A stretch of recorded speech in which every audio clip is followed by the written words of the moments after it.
Que hemos tocado el tema de la corrupción y de quién hace, quién no hace, hay inacción aquí o hay inacción allá.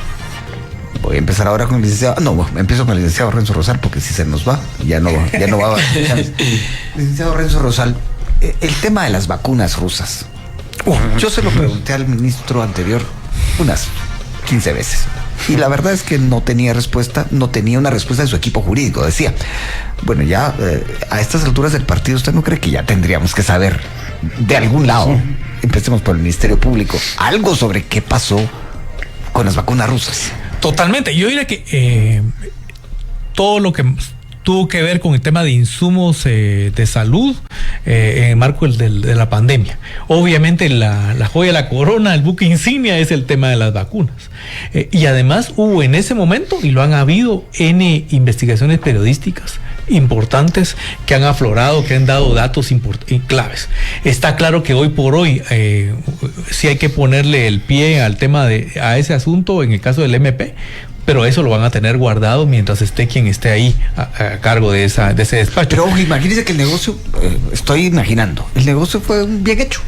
¿Por qué no los revelan? Es correcto, tan es complicado. Pero me parece entonces, aquí le cargo la responsabilidad de dos instituciones. Uno, al Ministerio de Salud Pública, quien tendría que salir ahora, que creo que está con un tiempo muy corto para ello, para salir claramente, inclusive denunciando, porque es la institución. ¿Pero qué puede hacer si el caso está en reserva? Bueno, yo creo que tiene cualquier cantidad de documentos, insumos, esa cartera. Que no son fáciles de encontrar seguramente, pero que pueden darle mucho más pautas de dónde está. Y la otra institución que se ha hecho de la vista súper gorda es la Contraloría de Cuentas. Aunque sea ahora no de la vista gorda. Bueno, de la vista súper gorda. Absolutamente. Y ahora que se quiten los micrófonos, que se quiten los lentes el contralor, los contralores, pero bueno, que se pongan las pilas. Este es un caso absolutamente vital. Vital por el momento en que se dio, vital por la cantidad de recursos públicos que se dio, porque que se pusieron en práctica. Hay una sanción Magnitsky que está basada un poco en eso. Absolutamente. Entonces, con ese tipo de elementos que son además muy claros, muy contundentes, me parece que este debería ser un caso paradigmático de esta administración. No solamente del Ministerio de Salud Pública, sino del Ejecutivo como tal. Porque eso creo que le daría también una dosis de fuerza, una dosis de somatar la mesa, como lo hemos mencionado en otras ocasiones acá. Hay 3, 4 casos emblemáticos en materia de corrupción. Este es uno, digamos, el otro puede ser el tema del libramiento de Chimaltenango. Hay 2, 3. Hay una noticia también en estos días. Claro, pero digamos que podríamos decir que no son 2 o 3, sino pueden ser 30, 40, sí, pero bueno, en cualquier caso el tema de las vacunas es absolutamente fundamental, porque además atrás de esto viene toda una serie de responsabilidades que pegan directamente al sillón presidencial del gobierno anterior. Entonces que yo creo que ese tipo de cuestiones son las que sí... El libramiento incluso al anterior. También.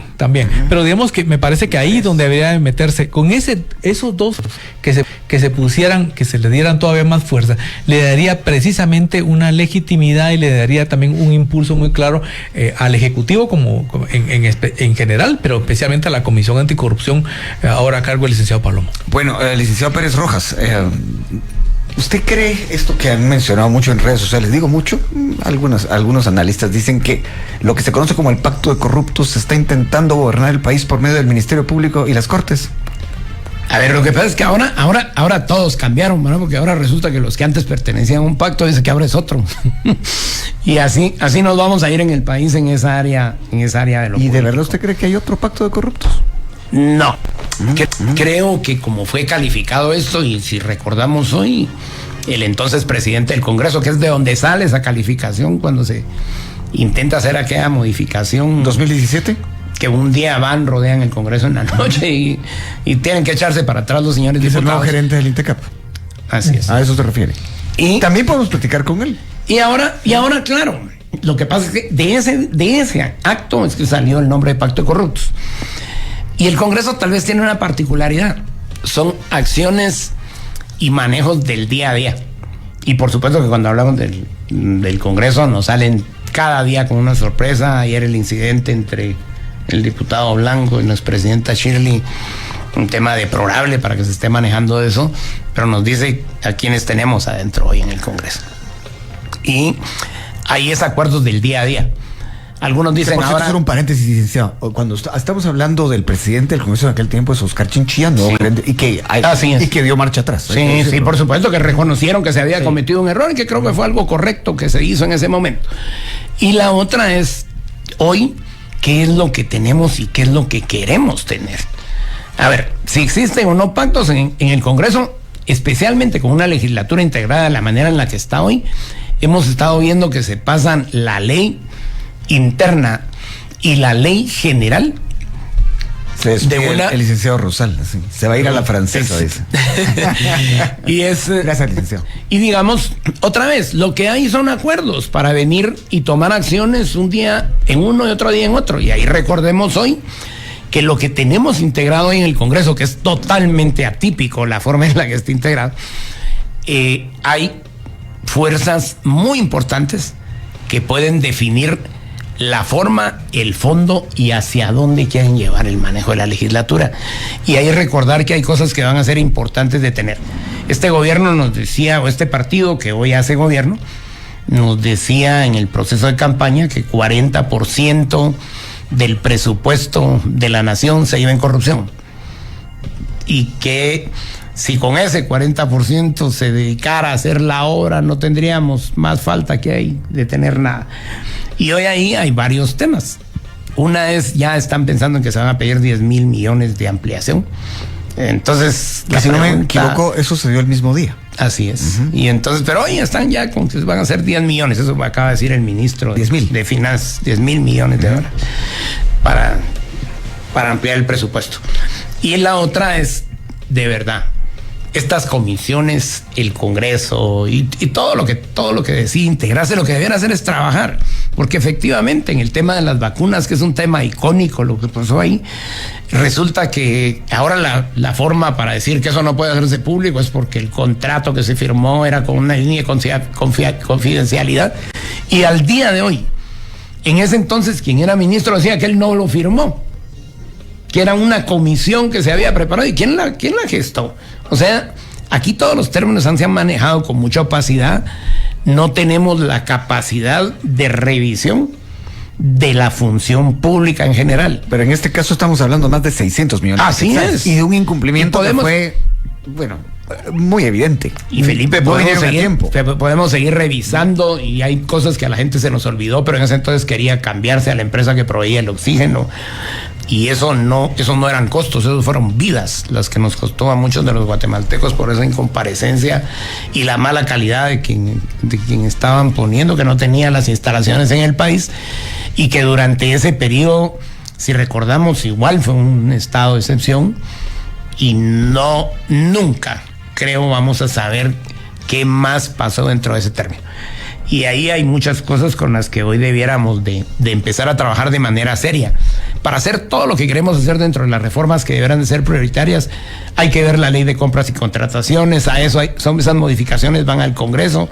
El término de amplitud que están pidiendo los alcaldes para que ese monto vaya y ellos realmente puedan hacer algo como lo que nos compartían aquí. Miren, hay que remozar algo de urgencia.